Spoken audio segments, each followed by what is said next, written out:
जो जाते हैं सीधे दबा करके चलाते हैं, उसमें कितना पावर है वो बताने के लिए आए हैं। बल्कि इसके लिए नहीं कि आप इनको वोट दीजिए। आपको जो भी विधायक सबसे बेहतर लगे उनको आप वोट दीजिए। सिर्फ एक बात सोचना है, एस कुमार जीते या नहीं जीते, हमारे गांव के गरीब लोग, हर एक लोग जीतना चाहिए।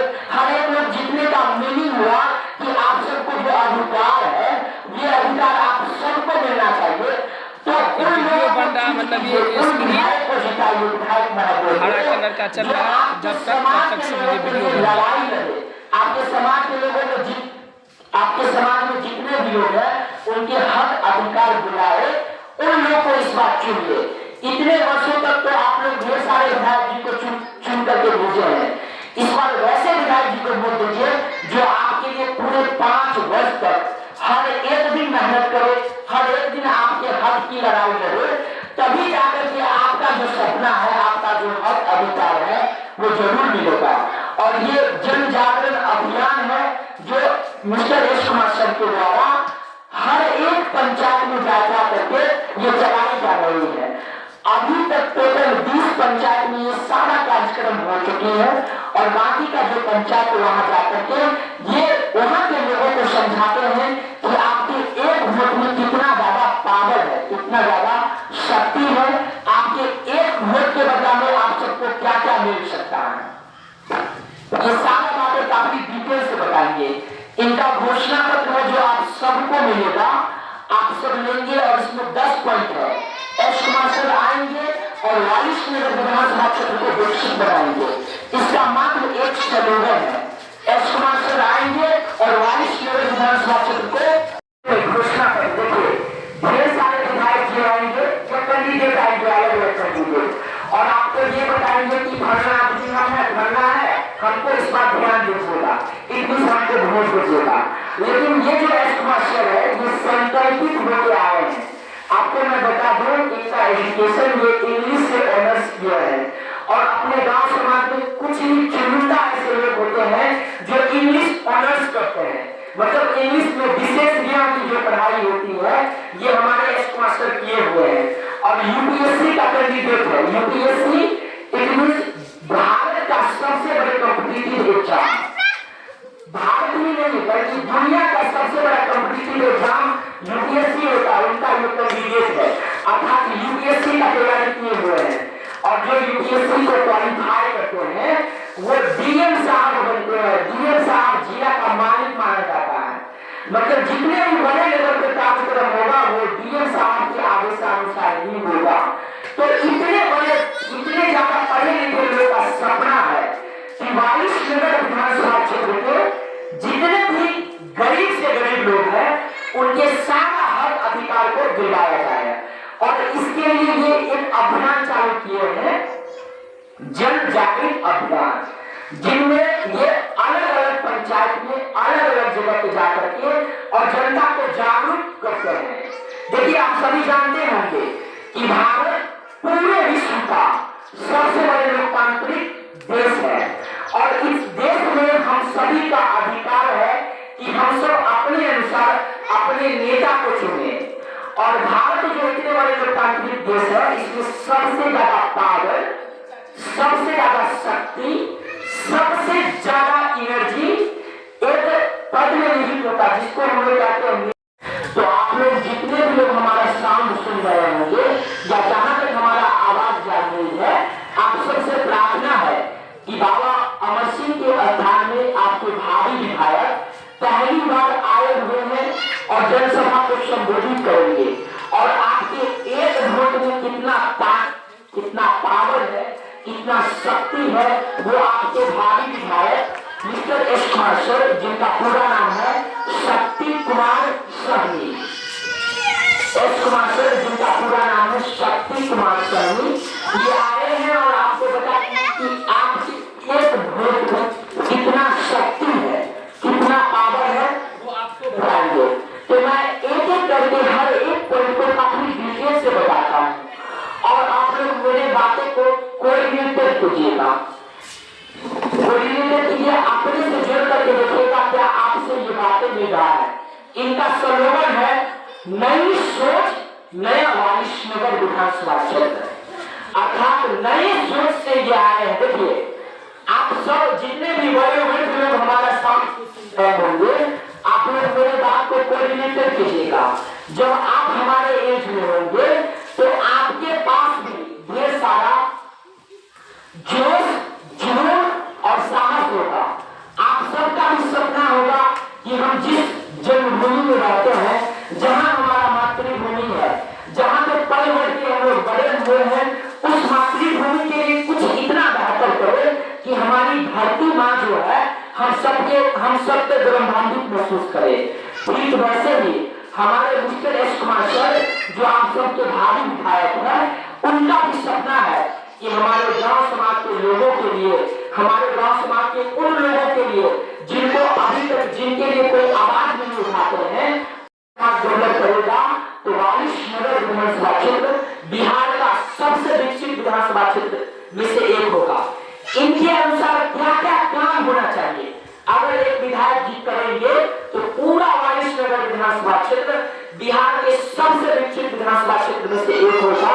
वो उसमें लिखा गया है और ये गारंटी कार्ड है। एक बात और मैं आपको बता दूं कि पूरे वारिसनगर विधानसभा क्षेत्र के एकमात्र ऐसे विधायक है जो क्या क्या काम करेंगे, अगर आपका आशीर्वाद उनके साथ रहे, आपका समर्थन, प्यार, आशीर्वाद, सहयोग और वोट इनको मिलेंगे तो ये क्या क्या काम करेंगे उसको कोर्ट में रजिस्टर करवाए, मतलब कोर्ट में जाके शपथ लिए है।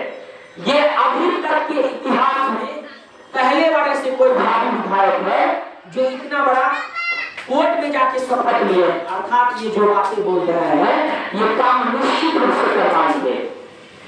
तो इनका जो मैनिफेस्टो में सारा बातें मैं एक एक करके आपको बता रहा हूँ। इनका पहला स्टेटमेंट है, वाक्य है, मैं वारिसनगर को विकसित बनाने के लिए चुनाव लड़ूंगा।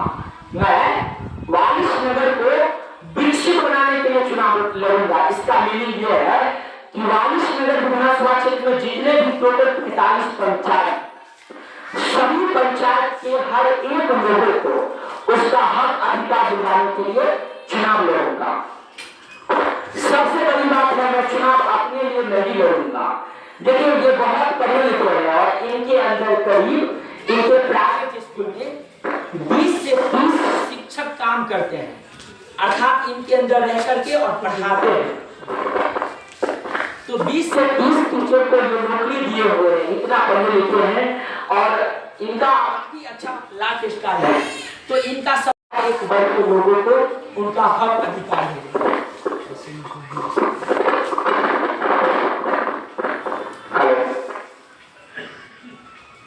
मैं वारिसनगर के हर एक जनता को उसका हक अधिकार दिलाने के लिए चुनाव लड़ूंगा।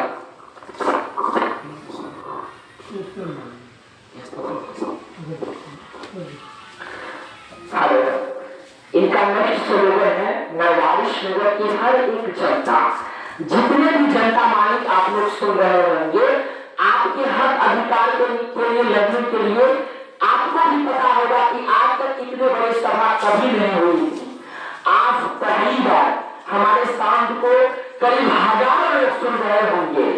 तो ये हजारों की संख्या में जो हमारा साउंड को सुन रहे हैं, आवाज को सुन रहे हैं, या यहाँ पे जो लोग आए हुए हैं, आपके हर अधिकार के लिए लड़ने के लिए आपके भावी विधायक जी आ रहे हैं।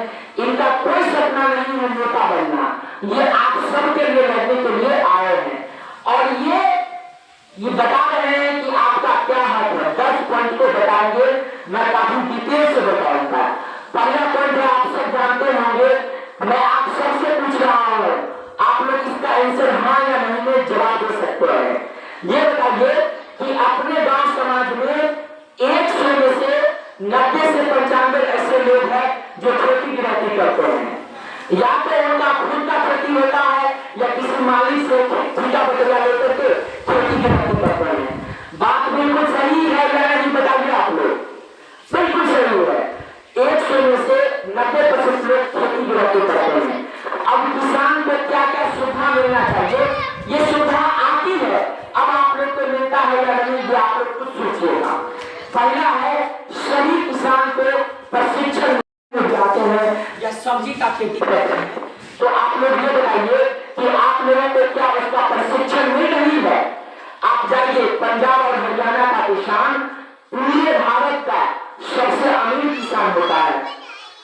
दूसरी बातें हैं, अगर कोई आप कृषि उपकरण खरीदते हैं, आपके एक वोट का ताकत मैं बता रहा हूँ। अगर आप अच्छे लोगों को वोट देते तो आपके एक वोट में इतना ताकत था कि आपके गांव के जितने भी किसान हैं, सभी किसान भाइयों को, चाचा को, चाचियों को, मजदूरों को एक वोट के बदले आपके गांव के सभी किसान को प्रशिक्षण दिलवाई जाती आपके भावी विधायक के द्वारा। दूसरा है कृषि उपकरण।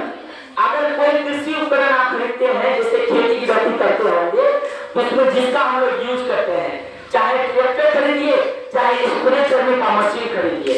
बड़ा से बड़ा ट्रैक्टर होता है और छोटा से छोटा स्प्रे करने की मशीन होती है। अगर उसे भी आप खरीदते हैं तो आप सबको उसको सब्सिडी मिलना चाहिए।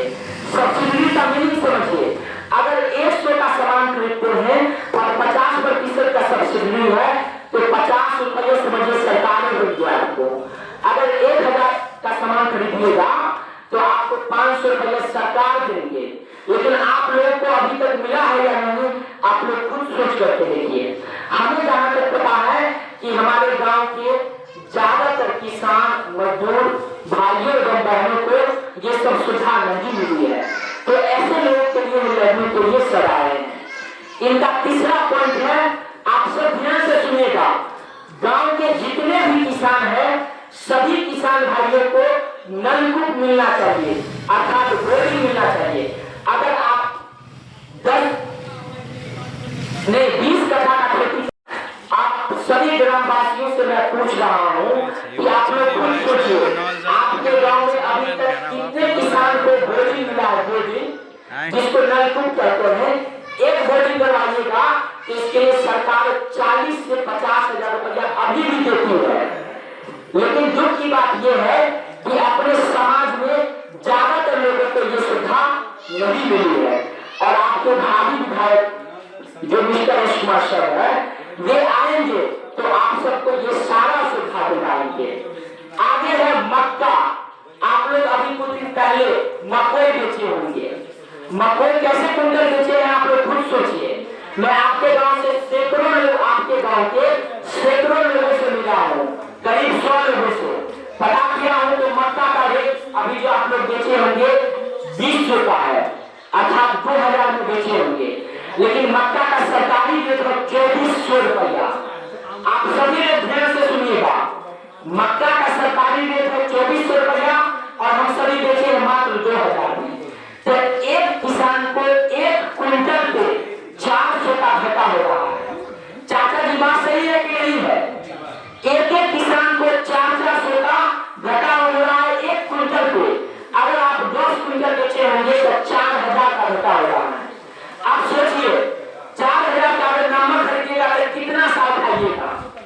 टाटा साल का जो नमक होता है आयोडीन युक्त, वैसे भी हम सबको आयोडीन युक्त नमक ही खाना चाहिए। मैं खुद ही बता दूं कि मैं श्री कृष्णा मेडिकल कॉलेज मुजफ्फरपुर का आंख का डॉक्टर हूँ। तो मैं आपको बता दूं कि हम सबको अच्छे क्वालिटी का नमक ही खाना चाहिए। अगर अच्छे क्वालिटी का नमक नहीं खाएंगे, उसमें आयोडीन की मात्रा कम रहेगी तो घेंगा रोग हो सकता है। घेंगा रोग जिसको कहते हैं वो हो सकता है। किसान को घाटा सिर्फ 1 साल में 4000 का घाटा है और एक विधायक जी 5 साल के लिए बनते हैं। अगर पिछले 5 साल से हमारे विधायक जी, वर्तमान में जो विधायक जी है वो 15 साल से 15 साल से 1 साल में 4000 का घाटा हो रहा है, तो 15 साल जेब करके देखिए हमारे किसान को कितना घाटा हो रही है। तो ये सब समस्या है और इसी के कारण आप लोग सोचते होंगे या ये भी जानते हैं कि विधायक कोई भी बने, नेता कोई भी बने, गांव के गरीब लोग का स्थिति नहीं सुधरेगा। क्यों सुधरेगा? आप सोच करके देखिए, आपके विकास के लिए इतने स्तर पर काम ही नहीं किया जा रहा है। अगर काम करेंगे तो मैं आपको गारंटी के साथ बताता हूँ कि 5 साल में इतना बेहतर काम किया जा सकता है कि आपके भावी विधायक जो मिस्टर एस कुमार सर है, इनका जो प्लानिंग है उसमें आपके जितने भी गांव के किसान है, सभी किसान का आज दुगनी हो जाएगी। अगर अभी आप 10,000 का महीना कमाते होंगे तो आप 20,000 का महीना कमाएंगे। अगर आप 20,000 का महीना कमा रहे होंगे तो आप समझिए 40,000 का महीना कमाना स्टार्ट कर देंगे। और इनके लिए इनके द्वारा पूरा प्लानिंग बनाया गया है जिसमें लिखा गया है, तो आप सबको एक एक करके बताई जाएगी। तो गांव के सभी किसान को एमएसपी की व्यवस्था करवा के उनका फसल को एक सरकारी रेट में बेचा जाए, इसके लिए व्यवस्था करवाई जाएगी। अभी भी ये सुविधा आती है आपके गांव के लिए, लेकिन हमारे विधायक जी चाहते ही नहीं है। मैं आप सबसे पूछता हूँ कि आपके जो वर्तमान में विधायक जी है, जिनको हम सभी चुनकर के 15 साल से देखते हैं, आज तक 15 साल में क्या आप सबसे मिलने के लिए आए हैं? चाची आप लोग बताइएगा, आपके भावी में आपके जो वर्तमान में विधायक जी है के समय में आते हैं और आप लोग को बताते हैं उनको वोटिंग कीजिए, और हम सब वोट भी देते हैं उनको, लेकिन उतने बड़े स्तर पे काम नहीं करते हैं। तो इनका पहला काम था किसान को लिए, ये किसान के जीवन स्तर बढ़े, इनकी आय बढ़े, इनके लिए ये इतना बेहतर व्यवस्था करवाएंगे कि हर किसान की आमदनी दुगुनी हो जाएगी। अगर आप 15,000 कमाते हैं तो इनके आने के बाद, ये सुविधा मिलने के बाद आपका जो आमदनी है वो 30,000 हो जाएगा। अगर आप 20,000 कमाते हैं तो समझिए 40,000 हो जाएगा। अगर आप 25,000 कमाते होंगे तो 50,000 आपका आमदनी हो जाएगा। आप खुद सोच करके देखिए, हर एक किसान को जितने भी लोग सुन रहे हैं, हमें पूरा उम्मीद है कि हजारों लोग मेरा काम सुन कराएंगे। आप सबको पता होगा कि अभी मात्र 20 या 21 का क्विंटल तो हम लोग बेचे हैं मक्का, लेकिन सरकारी रेट है 2400 का क्विंटल। दूसरी है बेरोजगारी की समस्या। आपके गांव समाज के ढेर सारे नवयुवक होंगे जो बेरोजगार है। बेरोजगार का मतलब समझिए जिसको सरकारी नौकरी नहीं है, वे सभी लोग बेरोजगार है। तो हमारे गांव के युवा गरीबी के कारण बाहर में जाते हैं कमाने के लिए, बाहर में जाएंगे और वे कमाएंगे। जब 15-20 हजार कमाते हैं, 5-6 हजार खर्चा हो जाता है। आप खुद सोच करके देखिए, किसी का सपना है कि अपने गांव समाज को छोड़ करके, अपने मम्मी पापा को छोड़ करके बाहर में जाए कमाए? चाचा खुद ही बताइए, आपके घर का अगर कोई युवा गया होगा तो उससे पूछिएगा, जो बाहर में रहते हैं उसको बहुत मजबूरी होता है, बहुत समस्या होता है, उसका कोई अपना वहां पे नहीं होता है। आसपास में कहीं पे कुछ लोग का दोस्ती हो जाती है, उन्हीं के साथ वो जीवन यापन करते हैं, और मजबूरी बस लोग बाहर में जाकर कमाते हैं। और उसमें भी प्लानिंग से गांव के हर एक लोगों को 20,000 से लेकर के और 60,000 तक का गांव में ही काम करने का मौका मिलेगा। अर्थात आप गांव में ही आपके बच्चे जो बाहर प्रदेश जाकर के कमा रहे हैं, हमें पता चली है कि इस गांव में ढेर सारे लोग दिल्ली मुंबई में जाकर के, उड़ीसा में जाकर के गोलगप्पा बेचते हैं, भूजा बेचते हैं, मजदूरी करते हैं। उनसे पूछिएगा तो वो बताएंगे मात्र 15-20-25 हजार मात्र कमाते हैं। और हमारे विधायक सर अगर चाहे, जो उनका मेथड है, उनसे गांव में ही रहते, गांव के महिला भी और पुरुष भी 4-5 घंटा काम करेंगे और करीब 30-40 हजार रुपया घर पे ही बैठ के कमाएंगे। अब कैसे कमाएंगे, क्या ये काम करवाएंगे, वो मैं आपको डिटेल से बताता हूँ। आप लोग मेरे बात को कोरिलेट कीजिएगा। ये बताइए, हम सबके पास मोबाइल होता है, या तो आपके घर में किसी के पास मोबाइल होगा या आपके पास मोबाइल है, किसी के पास टीवी है, पंखा है, साइकिल है, मोटरसाइकिल है, बस है, ट्रक है, छोटा छोटा चीज है। बस यही है कि नहीं? सबके पास कुछ न कुछ तो है। वो खराब होती है कि नहीं होती बताइए? उसको हम ठीक करवाने के लिए जाते हैं। सिंपल में समझिए, आपके पास एक मोबाइल है, मोबाइल अगर गड़बड़ हो गया, कहीं न कहीं ठीक करवाते हैं कि नहीं करवाते हैं? चाचा मैं आपसे पूछ रहा हूँ, बात सही है कि नहीं? अगर आप ठीक करवाइएगा तो एक मोबाइल अगर ठीक करवाते हैं तो कम से कम जो ठीक करता है उसको एक मोबाइल पे 200 रुपया बचता है, कम से कम, जो ठीक करने वाले होते हैं। अगर एक दिन में वो 20 को मोबाइल को ठीक करेंगे तो सोचिए 200 रुपए के हिसाब से वो कितना रुपया कमाएंगे? 4,000 रुपया। बात सही है कि नहीं? एक दिन में अगर 200 कमाते हैं और 20 को मोबाइल ठीक कर दिए, एक मोबाइल से 200 रुपया बचा, तो एक दिन में हुआ 20 को ठीक किए तो 4,000। एक महीना में 1 लाख कमाइए। और मैं आपको बता दूं कि बड़का बड़का जो डॉक्टर साहब बन जाते हैं उनको भी 1,20,000 सरकारी में नहीं मिलता रुपया। सरकारी अगर उनको जॉब होगा तो उनको इतना रुपया नहीं मिलती है। इतने भी बड़ा से बड़ा नौकरी हो, चाहे कोई टीचर बनते हुए या आपस में जो जैसे पुलिस है, दरोगा जी है, उनका इतना वेतन नहीं है, सरकारी इतना वेतन है ही नहीं। जबकि लोग घर बैठे ही अगर सही से काम करे, हमारे विधायक जी चाहे तो गांव के हर लोग एक महीना में 1,20,000 तक कमा सकता है। और हम आपको बताएं कि मात्र 30 से लेकर के 60 तक मेरा टारगेट है, और 30 से 60 तक अगर लोग कमाना स्टार्ट कर दे तभी हमारे गांव का कंडीशन बढ़िया हो सकता है। सोचिए, जहां हम लोग बाहर में जाकर के मात्र 20,000 के लिए दर भटकते हैं, 20,000 25,000 कमाते होंगे और उसके लिए अलग अलग जगह पे जाकर के काम करते हैं, घर से दूर रहते हैं। तबीयत खराब होता होगा तो सोच करके देखिए, वहाँ न मम्मी है, न पापा है, न पत्नी है, न भाई है, न बहन है, वहाँ देखभाल करने के लिए कौन रहेगा? कितना दुख होता होगा। अच्छा, ये दुख वही समझ सकता है जो बाहर में जाकर के कमाते होंगे, जो बाहर में जाकर के रहते हैं अपना जीवन यापन करने के लिए, मम्मी पापा का अच्छा स्थिति हो, बाल बच्चा को पढ़ाए, घर में बीवी से रहे, माता पिता से रहे, उसके लिए जो मेहनत करता है जाकर के उन्हीं को पता होगा कि ऐसे लोगों को क्या प्रॉब्लम होता है। तो सर का प्लानिंग है कि ट्रेनिंग कैंप खोला जाएगा गाँव में। देखिए, जैसे मैं डॉक्टर हूँ तो मैं अपने बारे में जोड़ करके बताता हूँ, आपको रिलेटेड कीजिएगा। एक सीनियर डॉक्टर होते हैं और 10-20 जूनियर डॉक्टर होता है। सीनियर डॉक्टर काम करते हैं तो जूनियर डॉक्टर देख करके सीखता है। जब ट्रेनिंग चलेगा, जो पढ़े लिखे लोग होंगे वो जरूर मेरा बात समझ रहे होंगे। अगर 3 महीना मोबाइल को खोलना ठीक करना सीखे तो जरूर ये सीख जाएगा। अब हमारे गांव के बच्चे ट्रेन हो गए, अपना दुकान खोलिए। जब अपना दुकान खोलेंगे, जब अपना दुकान खोल लीजिएगा तो धीरे धीरे करके 10 से 15 मोबाइल आएगा तो आप उससे इतना कमाइएगा कि कम से कम 1 महीना में 50,000 प्लस भी कमा सकते हैं। और ऐसे अलग अलग चीजें, सिर्फ मोबाइल में नहीं है, साइकिल वाला देख लीजिए, मोटरसाइकिल वाला देख लीजिए, जो एक काम होता है, काम ठीक करने वाले, एक अगर ठीक करवाने के लिए जाइएगा तो करीब 1,000 रुपया उनको बनता है एक काम को। आप 10 काम ठीक किए एक दिन में तो 10,000 रुपया कमा लिया। अब बाहर में गोलगप्पा बेचिएगा, भूजा बेचिएगा, छोटा मोटा काम कीजिएगा तो बताइए 10,000 कमा पाइएगा एक दिन में? कभी नहीं कमा सकते हैं। तो सर का सपना है कि हमारे गांव के गरीब लोग, बेरोजगार लोग, वे लोग जो असहाय है, जिसको कोई सहायता नहीं करते हैं, ऐसे लोग को आर्थिक सहायता दिलवाएंगे। और गांव के गरीब बच्चे को जो बाहर में जाके काम करते हैं उनको रोजगार उन्हीं को सिखाया जाएगा, ताकि उनको रोजगार करने के लिए रुपया भी मिलेगा और उनको ट्रेनिंग फ्री में मिलेगा।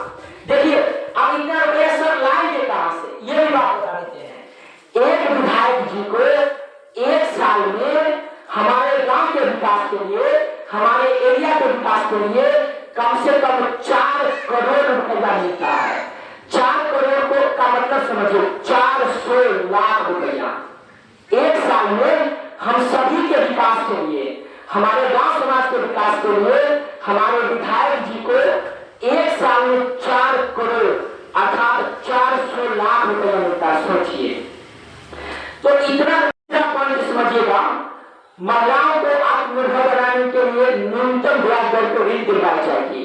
आज आप बाहर में जाइए, दिल्ली मुंबई जाइए, उड़ीसा जाइए, अलग अलग जगह पर जाइए, देखिएगा महिला भी काम करती है, महिला फैक्ट्रियां में काम करती है। लेकिन सर का जो प्लानिंग है उस प्लानिंग से हमारे गांव के जो गरीब लोग होंगे, मजदूर होंगे, किसी के खेत में जाके काम करते होंगे, भर दिन धूप में जलिएगा, जो मजदूर लोग होगा समझ सकते हैं, भर दिन खेत में किसी के खेत में जाके काम कीजिए, धूप में जले तो 150-200 रुपया मिलता है।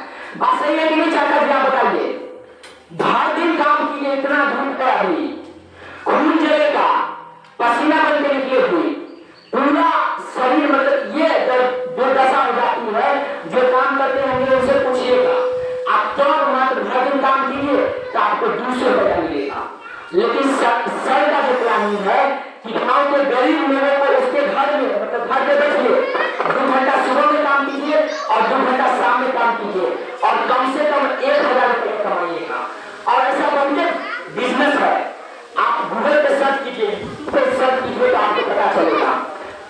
सबसे दूसरी बात है कि गांव के गरीब लोग को पता भी नहीं है, या जिनको पता है उनके पास रुपये नहीं है, या उनको हमारे विधायक जी सहायता नहीं देते हैं। तो सर का प्लानिंग है कि गांव के हर एक लोग को कम से कम एक दिन में 1000 रुपया कमाए, उनके लिए व्यवस्था कराएंगे सर।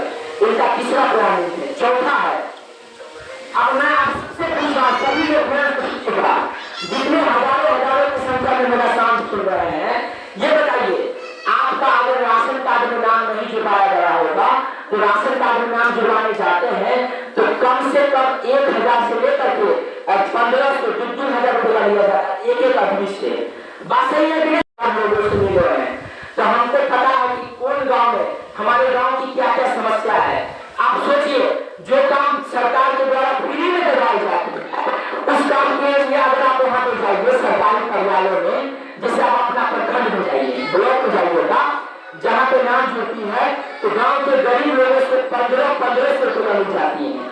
आप बताइए हमारे गांव में जो गरीब लोग हैं किसी के खेत में काम करते हैं या मजदूरी करते हैं, हर दिन में 200-300 कमांडो करेंगे और 1500 रुपया उनको कहां से होगा कि बच्चा का या अपना नाम जुड़वाएंगे राशन कार्ड में। जहां भी जाइए आधार कार्ड जुड़वाइए या छोटा से छोटा काम करवाइए, जातीय आवासीय बनवाइए, वहां भी रुपया मिल जाती है। बात सही है कि नहीं? तो ये सब अगर आप लोग का आशीर्वाद इनके साथ रहेगा तो ये एक ऐसे कमेटी का गठन करेंगे जहां भी आपसे रिश्वत मांगा जाएगा, इनका टोल फ्री नंबर जारी की जाएगी और उस नंबर पे कॉल करेंगे तो जहां पे आपसे रिश्वत मांगा गया है तो ध्यान से सुनिएगा, लाभ मेरा जितना भी बातें है सभी बातें बता करके और आप लोग को जो सुविधा नहीं मिला है वो सब लिखेंगे। और कोई सरकारी अस्पताल में अगर आपको इलाज करवाना है तो बस आप अपना नाम और मोबाइल नंबर सर को जरूर देकर जाइएगा, क्योंकि सर उसके लिए आपको आप सर को जब कॉल करेंगे तो आप वहां जाइएगा तो फ्री में आपका इलाज होगा। इसकी भी व्यवस्था करवाएंगे, इसकी 100% गारंटी है। और अगर आपको आजमाना है तो आज नाम लिखवाइए और कल सर को कॉल कीजिए। और तो जितना भी रिश्वत मांगा जा रहा है आप खुद सोच कर देखिए, मान लीजिए किसी सरकारी कार्यालय में गए और आपसे रिश्वत मांगा गया, विधायक जी का नंबर होगा, देखिए आप सिंपल आवाज उठाइएगा ना अकेले तो आपका सुनने वाला कोई नहीं है।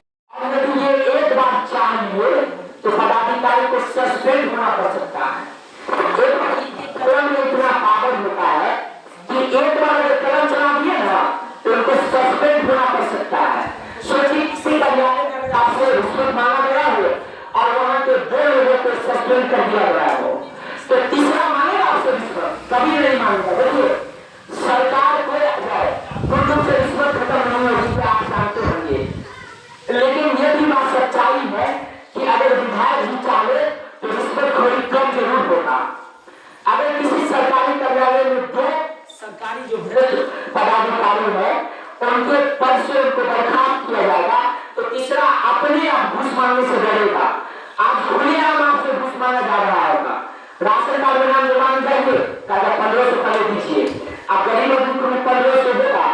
ऐसा गाँव में गए हैं कि किसी गाँव में 5-5 हजार रुपया मांगा जाता है एक लोगों से। सोच करके देखिए, 5 लाख में गरीब आदमी को देगा 5000 रुपया और नहीं वो राशन कार्ड में नाम अपना जुड़वाएंगे और न राशन कार्ड में नाम उनको जुड़ेगा न सरकार का लाभ उनको मिलेगा। जानते हैं ये सभी काम हमारे विधायक जी का भी है, हमारे प्रतिनिधि का है। हम लोग अपना वोट किसी को क्यों देते हैं? इसीलिए क्योंकि हम लोग हमेशा फ्री नहीं रहते हैं, तो हमारे हर अधिकार के लिए लड़ने के लिए एक लोग को हम सभी चुनते हैं। हमारा लोकतंत्र में यह अधिकार है कि हम सब हमेशा फ्री नहीं होते हैं, तो हम सब मिलकर के एक ऐसे विधायक जी को, एक ऐसे प्रतिनिधि जी को चुने जो हमारे हर अधिकार के लिए लड़े। तो हम लोग चुनते उसके लिए, लेकिन काम यहाँ पे दूसरे ढंग से होता है। इसीलिए मैं 15 साल से जीते हैं लेकिन गांव समाज का विकास नहीं हो रहा है। उसका मेन रीजन ये है, गारंटी के साथ कहता हूँ कि हमारे वर्तमान में जो विधायक जी है अगर वो 4 में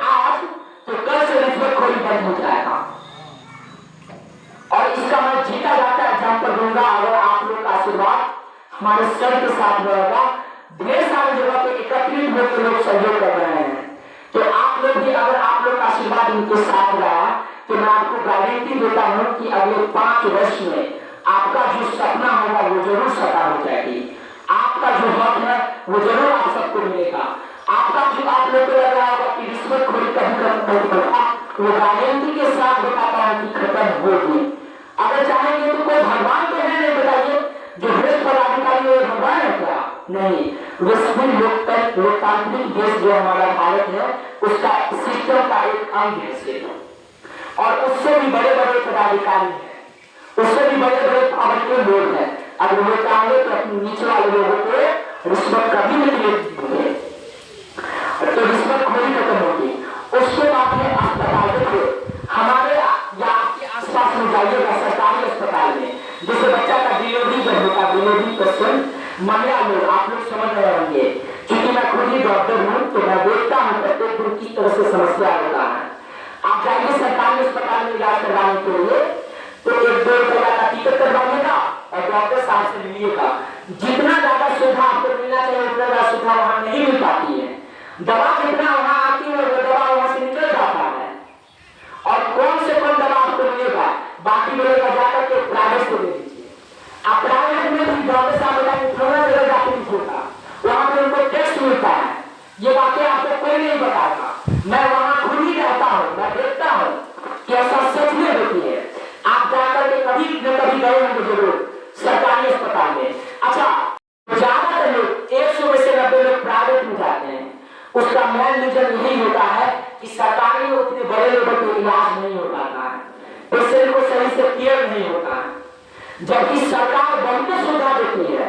आप जाइए किसी भी सरकारी अस्पताल में जाइए, हम जिस अस्पताल में हैं, जिस अस्पताल में पढ़ाई जिस कॉलेज में, वहाँ एक दिन में कम से कम 5000 पेशेंट आता है एक दिन में।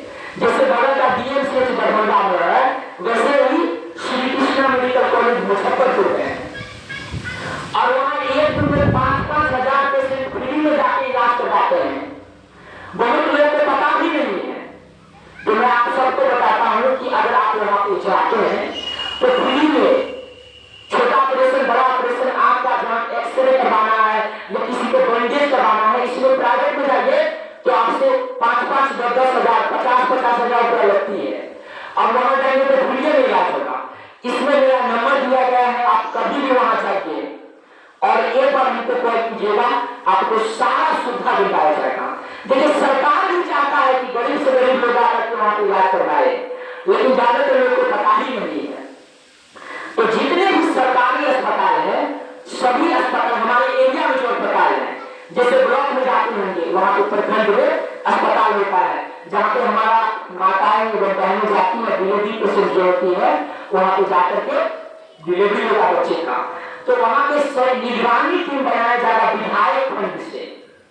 हमारे भावी विधायक जी जो एस मास्टर है, उनका सपना है कि निगरानी टीम बनाएंगे और वहां पे भी सही से इलाज होगा, ताकि लोग को प्राइवेट में न जाना पड़े। आप देखिए, प्राइवेट में जाइएगा एक ऑपरेशन करवाइए, प्राइवेट में जाइएगा तो उस ऑपरेशन का रेट है करीब 12 से लेकर 15 हजार रुपया प्राइवेट में, और दवा भी होता है वहां। तो सर का सपना है कि सरकार विधायक फंड से निगरानी टीम लगा करके वहां पर भी बेहतर व्यवस्था करवाया जाए, ताकि गांव के हर लोगों को सरकारी अस्पताल में भी अच्छी सुविधा मिले और गांव के गरीब से गरीब लोग भी जाकर के वहां पे इलाज करवाएंगे। इनके मैनिफेस्टो का ये पॉइंट है। आगे देखिए, 10वीं और 12वीं में ज्यादातर स्टूडेंट पास करता है। हो सकता है आपका बेटा, भतीजा या आपके अपने घर का बच्चे या आपके समाज का बच्चा कभी न कभी जरूर पास किया होगा या अभी पढ़ाई लिखाई कर रहा होगा। देखिए, मैं खुद ही डॉक्टर बना हूँ, इसके लिए 5-6 साल तैयारी किया हूँ। कोई गरीब का बच्चा चाहे, गरीब फैमिली के कि गाँव में ही रह के तैयारी करे, तो ये प्रैक्टिकल पॉसिबल नहीं है। हाँ, अब 1000 बच्चा तैयारी करा तो उसमें से 1-2 पास कर सकता है, लेकिन ज्यादातर गरीब बच्चे अच्छे जगह जाके तैयारी नहीं कर पाते। जैसे अगर डॉक्टर और इंजीनियर का तैयारी करना हो तो इसके लिए आपको कोटा जाना पड़ेगा या पटना में जाके पढ़ाई करना पड़ेगा। आप बताइए, गांव के सभी गरीब आदमी के पास इतना रुपया है कि अपना बच्चा को कोटा पटना जाके पढ़ाए? कभी संभव नहीं है। यहाँ पे खाने के लिए सही से रुपया नहीं होता है, सच्चाई बात है, आप सभी जानते होंगे। तो ऐसे गांव के गरीब लोग जो प्रतिभावान बच्चे हैं लेकिन गरीब है, पढ़ने में अच्छे बच्चे हैं लेकिन गरीब है, ऐसे 100 बच्चे 10वीं और 12वीं के स्टूडेंट को आर्थिक सहायता मिलेगा ताकि वो जाकर के अच्छे जगह पढ़े और अपना सपना को साकार करे। अब मान लीजिए आपके गांव का 100 बच्चा गया पढ़ने के लिए आपके समाज का, आपके विधानसभा क्षेत्र का, और उसमें से 50 बच्चा को अगर नौकरी हो गया, सही में काम पहुंचा, तो 50 फैमिली तो सुधर गया। एक साल में सोचिए, एक सेशन में 50 बच्चे, फिर अगला सेशन में 50, तो इस तरह से धीरे धीरे, और बाकी बातें आपके भावी विधायक एस कुमार सिंह बताएंगे। और मेरा बात को इतना देर तक सुनने के लिए हजारों के सभी माताओं, बहनों, दादा